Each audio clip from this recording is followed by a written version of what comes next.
again, when something fails, who typically cops the blame, and is it fair? Well, in Victoria, it falls back on it's the builder. It's the builder right the way around Yeah. Australia. Okay. Now, is it fair? No. How do we stop it? That's a very good question.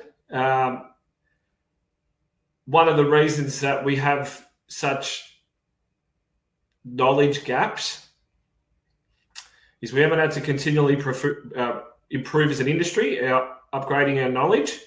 So we have mandatory CPD, continuing professional development programs for builders, but the people who are doing the work on the tools, there's no enforcement to do that.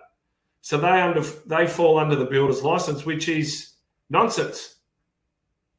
Because now a majority of builders aren't even on site anymore. They have a site supervisor or a project manager, and they don't actually know all of the things, all of the different elements and how they should be installed. Some may after years and years or a decade in the game.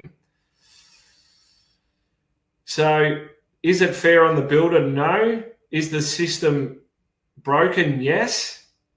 Do trades need to be held more accountable? Yeah, they do. But if we don't continue to train our industry as a collective and mandatory requirement, not only the building practitioner, but also the trades, we're not going to fix this problem.